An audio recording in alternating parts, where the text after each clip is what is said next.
स्वागत है सभी का वसुधैव कुटुंबकम ई क्लासेस में। देखो, इससे पहले हमने वर्णमाला का चैप्टर पढ़ा था और उसे हमने थ्योरी पढ़ी थी उस क्लास में हमने। इसमें हम करने वाले हैं इस चैप्टर वर्णमाला से जितने भी प्रीवियस ईयर में क्वेश्चन बने हैं हिंदी से वर्णमाला चैप्टर से सभी को सोल्व करते हैं। चलिए, पहला क्वेश्चन है, हिंदी वर्णमाला में ऊष्म व्यंजन कौन से हैं? ये हमारे ऑप्शन है। तो ऊष्म व्यंजन कौन से होते हैं हमने पढ़ा था उसमें, से और ये, से और है, ये हमारे ऊष्म व्यंजन थे। ऑप्शन नंबर एक ठीक होगा।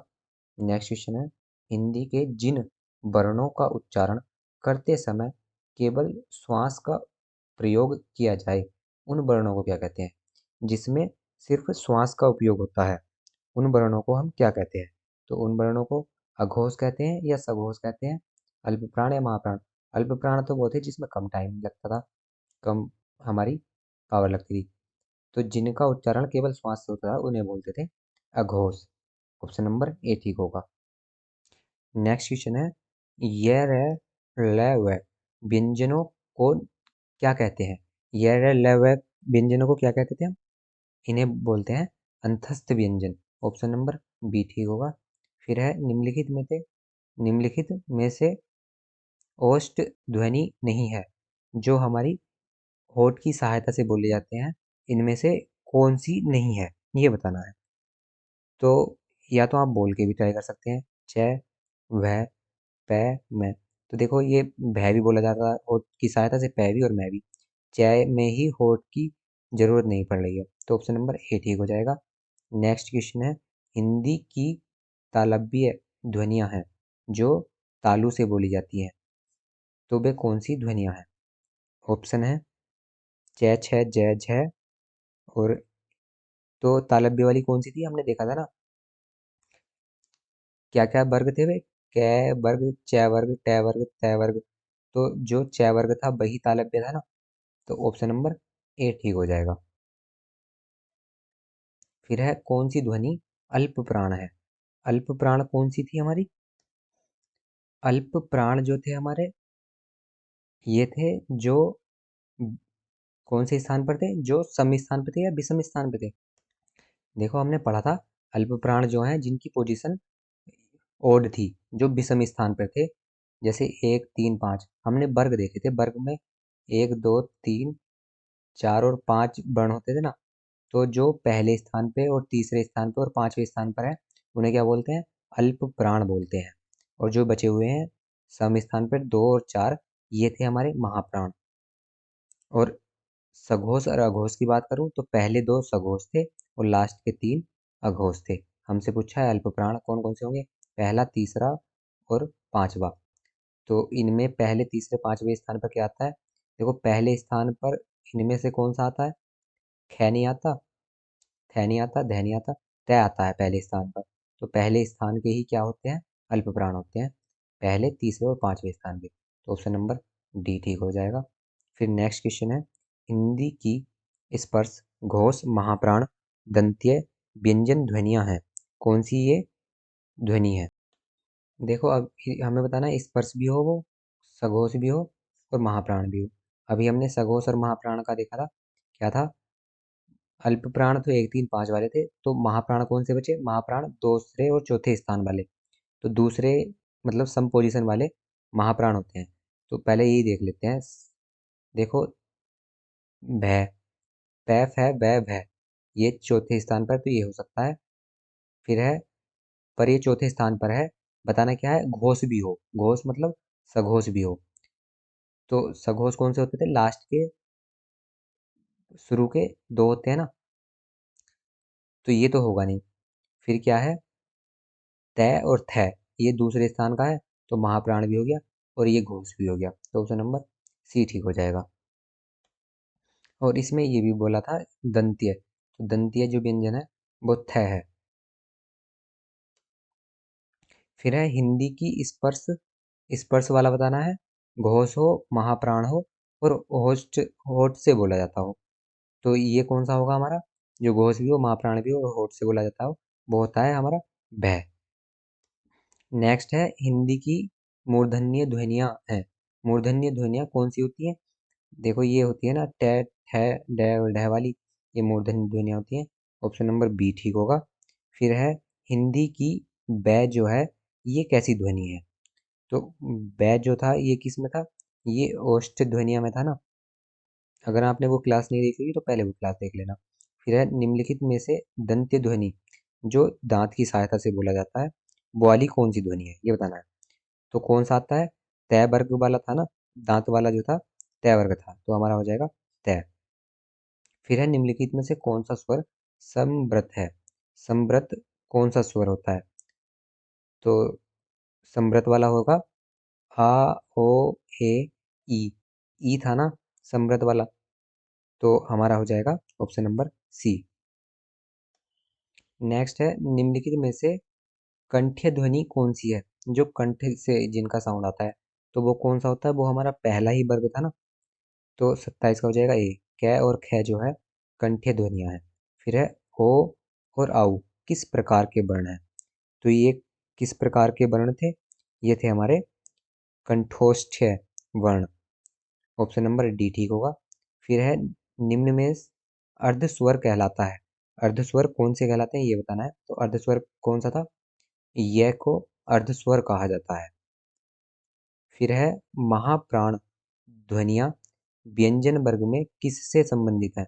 महाप्राण जो है वे कौन सी होती है हमारी? तो अभी हमने ऊपर देखा था ना, अल्प प्राण जो है एक, तीन और पांचवें स्थान की विषम की, और महाप्राण कौन सी थी? दूसरी और चौथी। तो ऑप्शन नंबर सी ठीक हो जाएगा। नेक्स्ट है भाषा की सार्थक लघुत्तम इकाई क्या है? भाषा की जो सबसे छोटी इकाई है उसे क्या कहते हैं हम? तो उसे क्या बोलते हैं हम? शब्द बोलते हैं नहीं, पद वाक्य नहीं, उसे क्या बोलते हैं? ध्वनि। ये हमने पहली क्लास में पढ़ा था ना। फिर है निम्नलिखित इनमें से कौन व्यंजन अल्प प्राण है? अल्प प्राण बताना है। तो अभी हमने कई बार देख लिया अल्प प्राण कौन सी पोजीशन पे आता है। अल्प प्राण आते हैं हमारे एक, तीन और पांचवी पोजीशन पे। तो एक, तीन, पांच इनमें से कौन सा आएगा? ये आएगा हमारा च आएगा, है ना। अल्प प्राण एक स्थान पे, तीसरे और पांचवें स्थान पर। पहले तो हम एक पहली पोजीशन पे देख लें, तो च पहले नंबर पे आता है ना, तो च वर्ग में च सबसे पहले होता है, च हो गया। नेक्स्ट पढ़ते हैं इनमें से कौन सा वर्ण स्पर्श व्यंजन नहीं है? जो स्पर्श व्यंजन नहीं है वो बताना है। तो स्पर्श व्यंजन हमने देखे थे, ये 25 थे ना। तो कै, च, ट, त, प ये वर्ग जो थे ये तो सभी स्पर्श व्यंजन थे। तो क्या बचा? यह बचा। यह हमारा स्पर्श व्यंजन नहीं है। फिर है निम्नलिखित में से कंठ्य ध्वनियाँ कौन सी है जो कंठ की मदद से बोली जाती है? वे ध्वनि कौन सी है? तो पहला वर्ग ही हमारा कंठ्य वर्ग था ना, ऑप्शन नंबर ए ठीक हो जाएगा। फिर नेक्स्ट क्वेश्चन है निम्नलिखित में से उच्चारण स्थान के आधार पर मूर्धन्य बताइए। जिनका उच्चारण स्थान क्या था? मूर्धन्य था, वे कौन से थे? तो मूर्धन्य वाले कौन से थे? डै और ढह थे ना, ऑप्शन नंबर सी ठीक हो जाएगा। फिर बताना है निम्न में से अल्प प्राण वर्ण कौन से हैं? अल्प प्राण वर्ण बताने हैं। अल्प प्राण देखो कई बार देख लिया हमने, अल्प प्राण कौन से होंगे? कै और गै हो जाएंगे ना। पहला, सबसे पहले तो हम पहले ही देख लेंगे क्योंकि अल्प प्राण जो है पहले, तीसरे और पांचवें स्थान पे होते हैं। तो पहला इसमें कौन सा दिख रहा है मुझे? कै ही दिख रहा है। और कै, ख, गै, गै तीसरे स्थान का हो गया, तो ऑप्शन नंबर बी ठीक हो जाएगा। अब चलिए नेक्स्ट क्वेश्चन है निम्नलिखित में से बताइए कि नवीन विकसित ध्वनियाँ कौन सी हैं? जो नई नई विकसित ध्वनियाँ हैं वे कौन सी हैं? ध्वनि कौन सी हैं नवीन विकसित? तो नवीन विकसित ध्वनि जो है हमारी ख और गै है, ऑप्शन नंबर ए ठीक होगा। फिर है निम्नलिखित में से कौन सा घोष वर्ण है? घोष वर्ण बताना है। ये इंपॉर्टेंट क्वेश्चन होता है। निम्न में से कौन सा घोष बताना है? तो घोष का मतलब ही ये सघोष को ही घोष बोल रहा है। तो सघोष कौन से थे हमारे? हमारे लास्ट के जो थे तीन, चार, पांच वर्ण जो थे वे सघोष थे। तो घोष वर्ण हमारे कौन सा हो जाएगा? जो तीसरे, चौथे, पांचवें स्थान पर होगा। तो देखो ये जो है पै वर्ग का लास्ट में आता है मैं, तो ऑप्शन नंबर सी ठीक हो जाएगा। नेक्स्ट चलते हैं, निम्नलिखित में से नासिक्य व्यंजन कौन सा है, जो हमारा जिसकी ध्वनि नाक से उत्पन्न होती है, तो वो कौन सा है, ण, है ना, ण वाले ये सारे नासिक व्यंजन थे ना, तो ऑप्शन नंबर बी हो जाएगा। फिर है ए और ए वर्ण क्या कहलाते हैं, ये दोनों वर्ण कौन से होते हैं, ये होते हैं कंठ्य तालव्य वर्ण, ऑप्शन नंबर डी ठीक हो जाएगा। नेक्स्ट क्वेश्चन है, निम्नलिखित में से अंतस्थ व्यंजन कौन सा है, अंतस्थ व्यंजन बताना है कौन सा है, तो अंतस्थ व्यंजन कौन से थे, ये र ल व थे ना, तो यह हो जाएगा ऑप्शन नंबर बी। इनमें से ओ का उच्चारण स्थल कौन सा है, तो ओ को बोल के देख लो, ओ कहाँ से बोला जाता है हमारा, होठ से भी, होठ भी यूज हो रहे हैं और ये कंठ से आ रही है आवाज, तो कंठ ओष्ठ। और ये अगर इसके पहली वाली थ्योरी वाली क्लास ना देखी हो तो वो देख लेना, सभी क्वेश्चन ये आसानी से हो जाएंगे। फिर है च और छ वर्ण का उच्चारण स्थान कौन सा है, च और छ कहाँ से बोला जाता है, बोल के देख सकते हैं, ये हमारा तालु से आता है इसका साउंड, ऑप्शन नंबर ए ठीक हो जाएगा। फिर है हिंदी वर्णमाला में व्यंजनों की संख्या कितनी होती है, कितने व्यंजन होते हैं, देखो 11 स्वर थे और 33 व्यंजन थे, तो ऑप्शन नंबर बी ठीक हो जाएगा। भाषा की सबसे छोटी इकाई किसे कहते हैं, ये पहले भी आया था, इसे क्या कहते हैं, वर्ण कहते हैं या अक्षर, लेटर। नेक्स्ट क्वेश्चन है, निम्नलिखित शब्दों में से किस शब्द के द्वितीय व्यंजन है, अच्छा द्वित्व व्यंजन है, द्वित्व व्यंजन क्या थे, जिसमें दो वर्ड आधा था वो और पूरा था, तो ये है हो जाएगा हमारा दिल्ली, दिल्ली में आधा लय है और फिर पूरा लय है, तो यही हमारे द्वित्व व्यंजन होते हैं। फिर है हिंदी शब्दकोश में छ का क्रम किस वर्ण के बाद आता है, तो छ का क्रम इसने पूछा है, तो ये कै के बाद आता है, क्योंकि छ जो था हमारा किस किस से मिलकर बना था, ये हमारा कै और पेट चिरा वाले स से मिलकर बना था ना, तो इसकी जो पोजीशनिंग होती है, पोजीशन होती है, इसकी पोजीशन, अच्छा तो छः जो किससे मिलकर बना होता है, कै से और पेचिरा वाले से, तो इसकी पोजीशन कै के बाद होती है, अगर हिंदी शब्दकोश में बात करें तो कै के बाद, ऑप्शन नंबर ए ठीक हो जाएगा।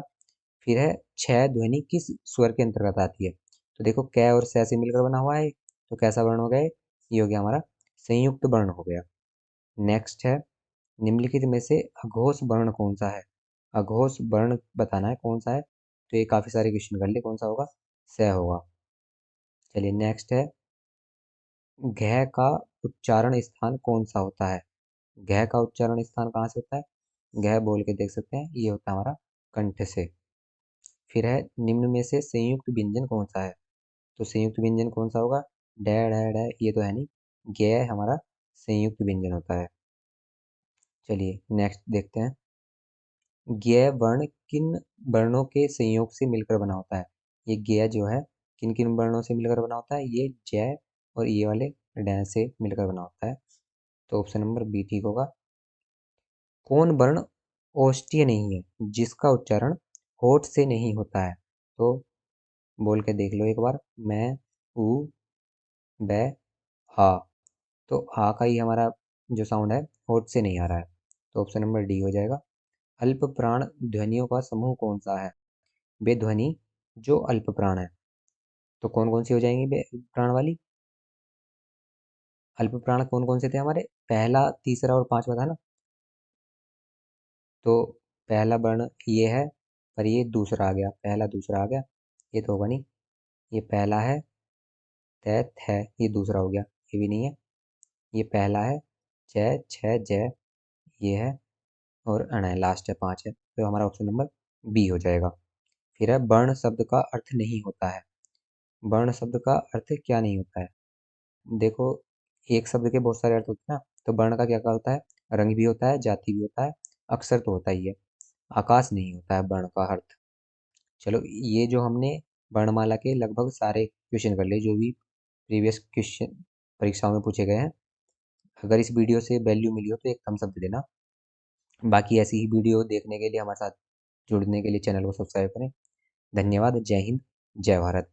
और DSSB की बात करें तो अगर DSSB के लिए कोई देख रहा हो तो इस चैप्टर से क्वेश्चन कम ही बनते हैं।